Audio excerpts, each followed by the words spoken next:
Our verse for today is Ephesians 4:7. But each of us was given grace according to the measure of Christ's gift.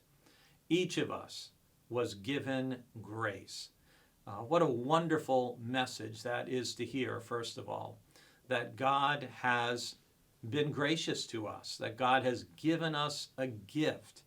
And in this context, in Ephesians chapter 4, part of what that is referring to are the gifts of the Spirit. These are the gifts that we teach about in a class that we do usually at least once a year here at BBC. Spiritual gifts are mentioned in Romans chapter 12, here in Ephesians chapter 4. I'll talk more about it tomorrow, as well as in 1 Corinthians chapter 12 and 1 Peter chapter 4.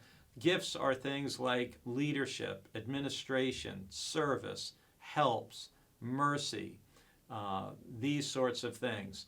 And all of us are given gifts to use to glorify God, to build up the body of Christ, and to build up or to edify other people.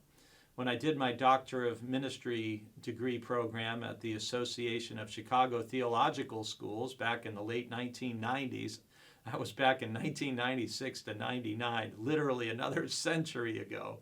My doctoral thesis was Every Member a Minister.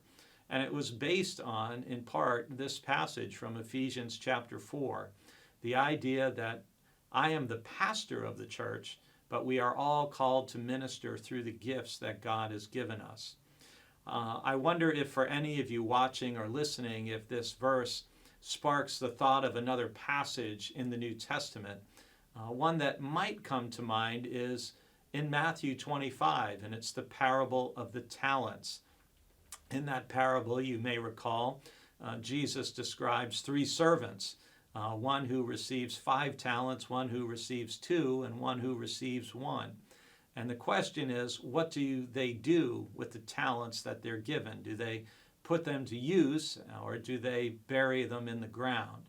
And the implication of the parable is that the servants who are praised are the ones who take the risk to use their gifts for the benefit of their master.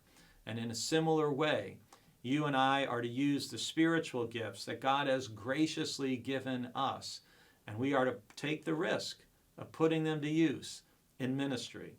Every week at our church, we see wonderful examples of people using their spiritual gifts in order for the church to function the way the church is designed and intended to function. We could not do all that we do, and we would not be the church we are without everybody doing their part in sharing their gifts. So thank you to all of you who do that.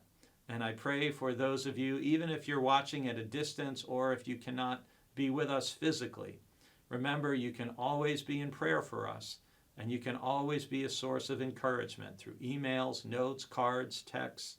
We all have a part to play.